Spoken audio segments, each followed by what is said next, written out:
এত সকালবেলা ড্যাং ড্যাং করে কোথায় যাওয়া হচ্ছে? স্কুলে যাচ্ছি, দেখতেই তো পাচ্ছ। দাও, 10 টাকা পয়সা দাও। হ্যাঁ, তোর স্কুলে যেতে 10 টাকা লাগে? আমরা যখন স্কুলে যেতাম আমাদের বাবা আমাগো 1 আনা 2 আনা দিত, তাও কতদিন তো দিতই না। আর তোর লাগে 10 টাকা? তুই কোন জগতে বসবাস করিস? আমি এই জগতেই বসবাস করি। তুমি তো আগের কথা বলতেছ। তোমাদের দিনে 1 টাকায় 1 বিঘা মাটি পাওয়া যায় তো, আর আমাদের দিনে 10 টাকায় একটা পরোটা পাওয়া যায়। এখন বলো, পয়সা দিবা কি না? পয়সা তো নাই, থাকলে তো দিব। তুমি পকেটে হাত দাও, তাহলে বের হবে। আরে বাবা, খুচরো নেই। তোমার সঙ্গে কয় টাকার নোট যে খুচরো নেই? আরে বলছি তো খুচরো নেই। তুমি বলবা তো তোমার সঙ্গে কয় টাকার নোট? একটা 5 টাকার নোট আছে। হ্যাঁ, তোমার সঙ্গে 5 টাকার নোট? তুমি এত বড় নোট নিয়ে এখানে বসে রয়েছো কেন? তোমারে তো ডাকাইতে দেখলে দিন দুপুরে আইসা পয়সা নিয়ে যাবো। বুঝছি, তুমি আমাকে পয়সা দিবা না, আর পয়সা দিতেও লাগবো না। আমি গাম্বুরার দোকানে বাকি খাবো, তুমি পয়সা দিয়ে দিও।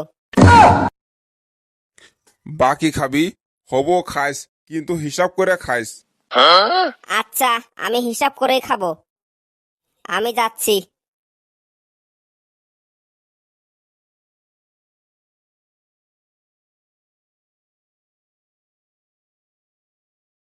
আজকালকার ছেলে পুলে গুলো স্কুলে পড়তে যায় না, খালি টাকা খাইতে যায়, কে জানে। চল, সারা সারা আগে আগে দোকানে থেকে কিছু খাই আসি।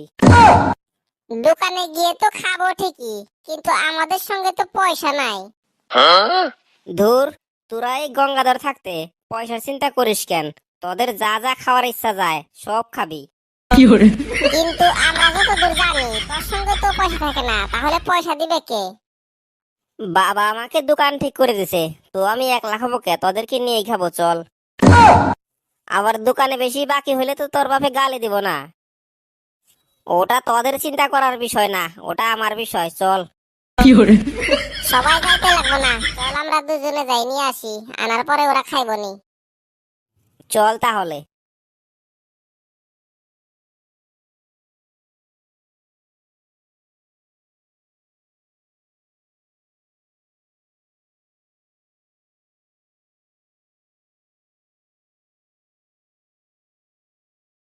গাম্বরা কাকা, কেমন আছো?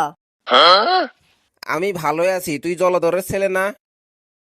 হ্যাঁ, আমি জলধরের ছেলে গঙ্গাধর। তা কি নিবি বল। কাকা, 1 কার্টন চিপস দাও। 1 কার্টন চিপস? 1 কার্টন চিপস দিয়ে কি করবি? আমরা সবাই মিলে খাবো। পয়সা কে দিবে? পয়সা বাবা দিব, তুমি খালি খাতার মধ্যে লিখে থাও। ঠিক আছে, দিচ্ছি তারা।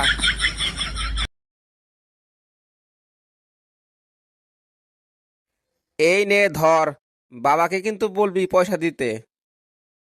ওটা নিয়ে আপনি একদম চিন্তা করবেন না কাকা, বাবা ঠিক টাইমে পয়সা দিয়ে দেবে।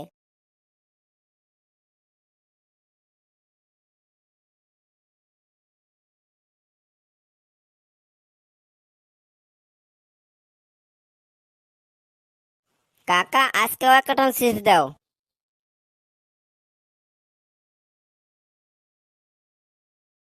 এই যে নে।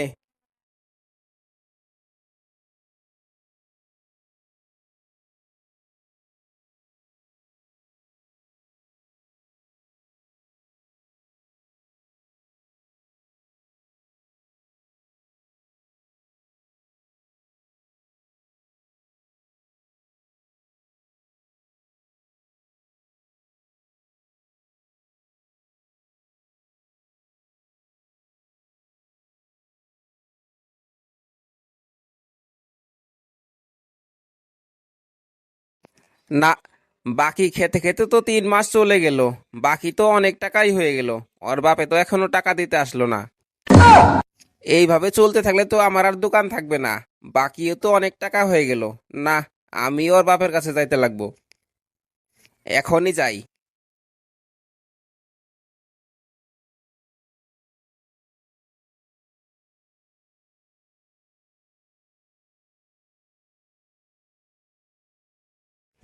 ও জলধর, বাড়িতে আছেন না? এই সন্ধ্যাবেলা আবার কে আসলো? গাম্বুরা যে কি মনে করে আসলেন? কি মনে করে আসলাম মানে, আপনার ছেলে দোকানে বাকি খাইছে 3 মাস হয়ে গেছে, এখনো 1 টাকাও দিচ্ছে না। আপনি বলে বাকি খাওয়ার কথা বলে দিছেন।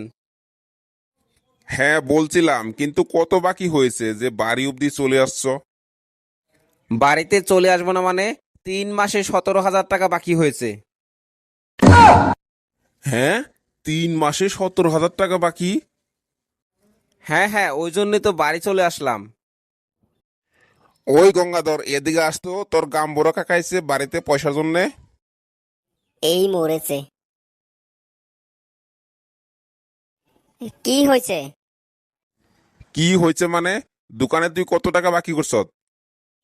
কেন গামরা কাকানা কইলই যে কত টাকা বাকি হয়েছে? 3 মাসে 17,000 টাকা বাকি হয়েছে। তোরে না বলছি একটু হিসাব করে বুঝে শুনে খাইস। আমি তো হিসাব করে বুঝে শুনে খাইছি। আর গামরা কাকা তো বাকি বেশিও লেখে নাই, যা খাইছি তাই লেখছে। তুমি টাকাটা দিয়ে দাও, আমি গেলাম। তাহলে টাকাটা দিয়ে দেন, আমি চলে যাই। টাকা আর কোথায় থেকে দিব ভাই? কয়দিন দেরি করেন, এই বাড়িটা বিক্রি করে নই। বাড়ি বিক্রি করেন যা করেন, আমার কিন্তু টাকা লাগবে। আজকে আমি চলে যাচ্ছি, আবার কদিন পরে আসবো। টাকাটা রেডি করে রাখবেন। ছেলেকে সবাই স্কুলে পড়ান, কিন্তু ছেলে স্কুলে গিয়ে কোন দোকানে কত বাকি খাচ্ছে এদিকেও একটু নজর দিয়েন, যাতে পরে আমার মতো না হয়